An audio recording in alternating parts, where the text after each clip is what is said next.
Oh, welcome back, ladies and gentlemen, to Phunware's channel. Joining us as always, COO Randall Crowder. Welcome back, sir. I got more emotion this time. I can't remember if I had my injury last time or not, but I got surgery. So now I'm 3 weeks out of surgery. Had my pec totally repaired. So I'm learning a lot, do a lot with my left hand, but I'm more mobile right now that at least it's reattached surgically.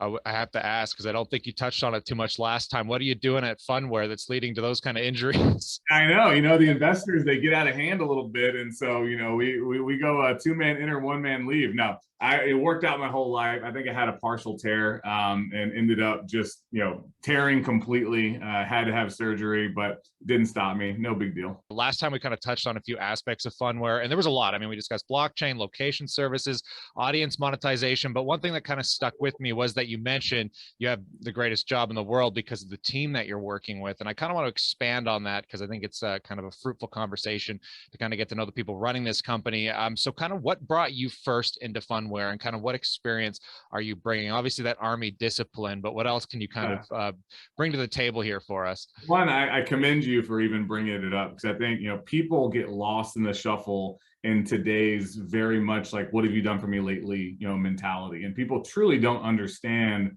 how important people are to anything you're investing in, especially if it's like, crypto or a public company. Who are the people behind the website, behind the offering, behind the value proposition that are going to really make this thing happen? Because they're the ones that are going to be, working late nights. They're going to be the ones that are going to be required to pivot. And so you got to really believe in who you're investing in. And so for us, that's an easy one for me. I'll start with statistics and I'll go right into the actual answer.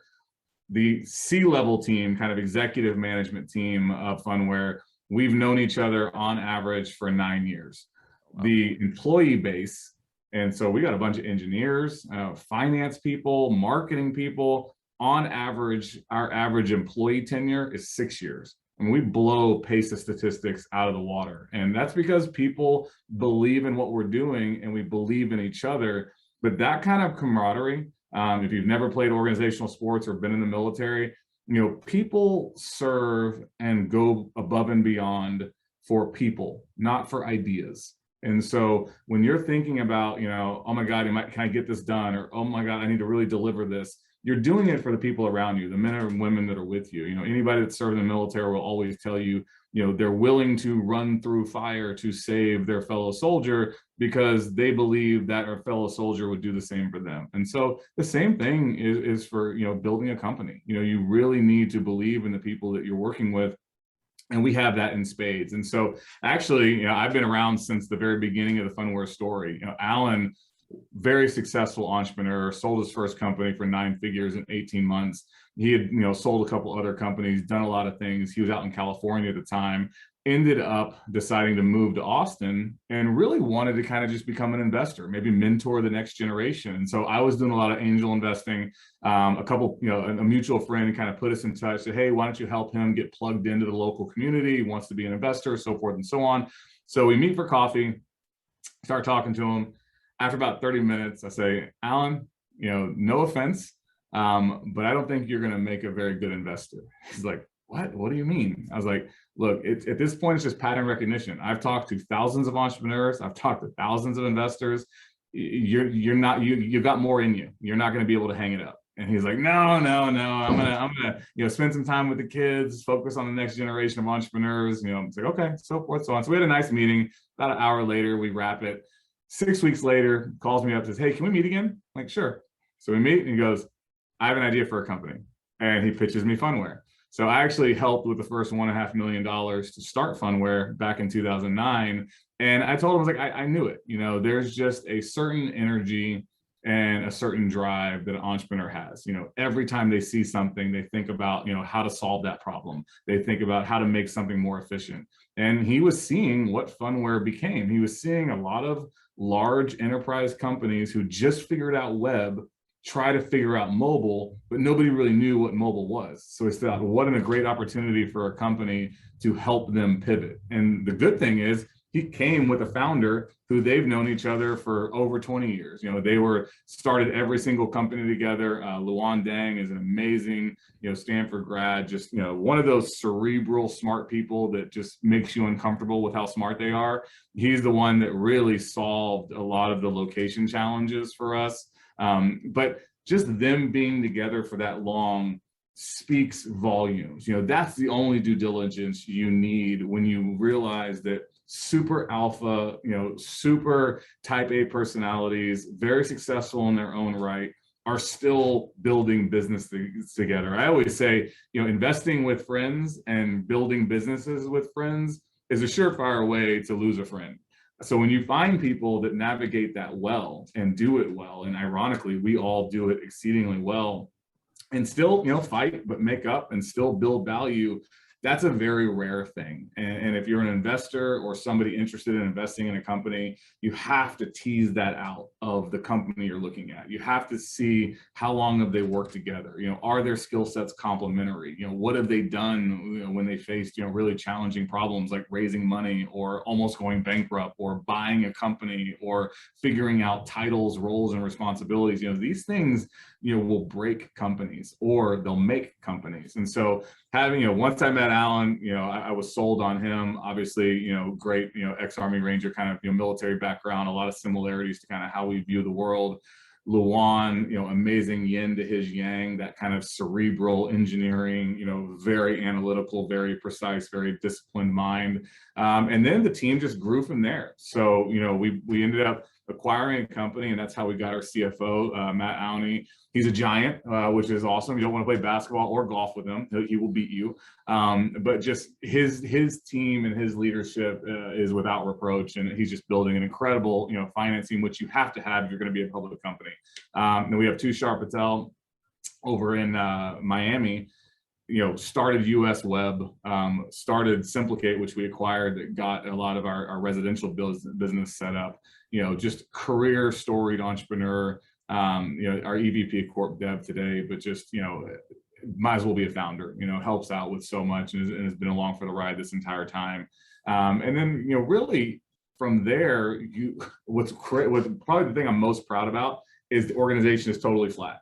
So, we have a series of kind of VPs and directors that just run the show. I will tell you, I feel like I could get hit by a bus and they wouldn't miss a beat. I think any one of us feel that's what we want. That's how much pride we have in this company and how we nurture people to both have continuity in their own respect, but also be able to be kind of, cross-functional expertise. And so from fulfillment to, engineering to product development to, program management, our team is flat. We have I call it the League of Extraordinary Leaders meeting, but we all kind of come together in a roundtable like fashion to really talk about everything in the business, and they just knock it out of the park. And I'm just lucky to work with all of them.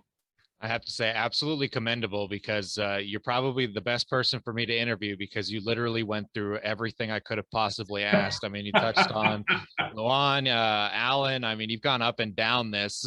So maybe I'll ask something a little bit more personal, because I found it kind of interesting from you kind of being an Army buff here, coming into like angel round and kind of capital investing. How did you kind of pivot from one to the other there? Because I mean, to kind of get involved with Alan to the degree of being that convicted to get involved directly with the company. But I mean, what goes from Army to, angel round investing? I'm curious. What's interesting, and this is we could riff on this forever. I always tell people they should read a book called Startup Nation, but it talks about what made Israel so entrepreneurial. And if you talk to anybody in Israel, they'll talk about their service and how that underscored what they do from an operational and entrepreneurial perspective. We've missed that boat in America.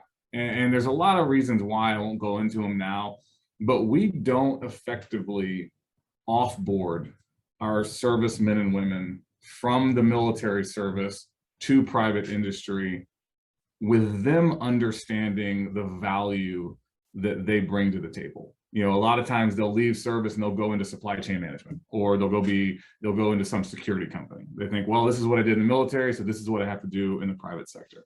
And nothing could be further from the truth, especially now. So since we've been fighting wars in Iraq and Afghanistan, we're doing things that we've never done before. You know, I was negotiating, you know, contracts with British contractors for supply chain because our infantry unit didn't have enough support from, you know, US contractors when we first went into Iraq. And it's just, you just have to make things up as you go, because there was no playbook for what we did. And so I had 18-year-old kids, you know, barely a high school degree, negotiating ceasefires with tribal leaders, or building civil affair programs to, you know, get water or schools built in, you know, the Al Anbar province. And so we don't appreciate that in America the way we should.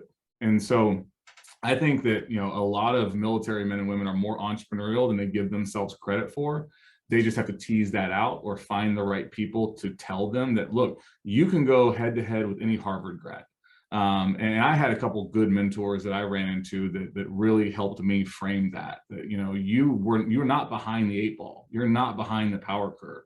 You have just as much to offer when it comes to organizational management, leadership, small teams. You know, a lot of what you've done that you don't even think about is directly applicable to private sector. And it's just, and quite frankly, even beyond that, it's just initiative and accountability, which is table stakes to be in the military. And I find it lacking in the private sector a lot. So, you know, I love when I find somebody who's got military service, because they just have a different RPM, and they have a different perspective, and they have a different accountability to themselves, especially if they're working with somebody else who's been in the military. Like, I'm not going to let Alan down. He's not going to let me down.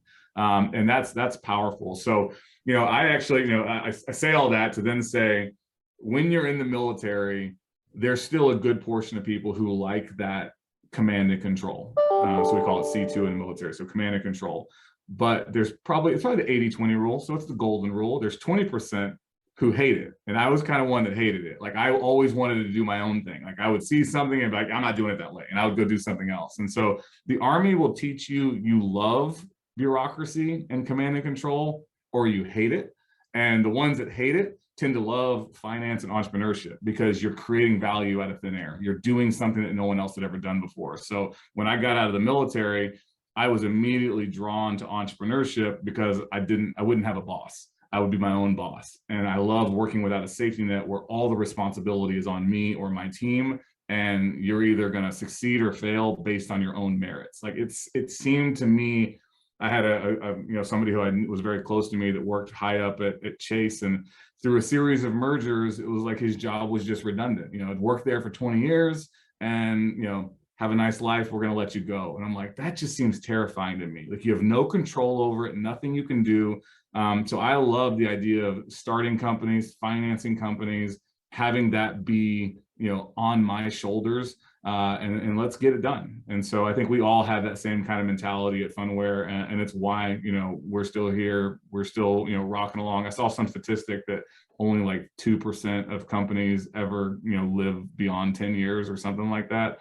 And so we look around at each other, we're like, yeah, you know, we're not going to fail. Like, this is, you know, we got this. So it's an exciting team to work with. 100%. On that note, Randall, I think you've given us some incredible insights today. So I think we'll leave it at that. Sounds good. I appreciate it. Thanks for the time. Yeah, stay cool. Stay awesome, man. Can't wait till I see you on the next one. Cheers, man. Sounds good. Cheers.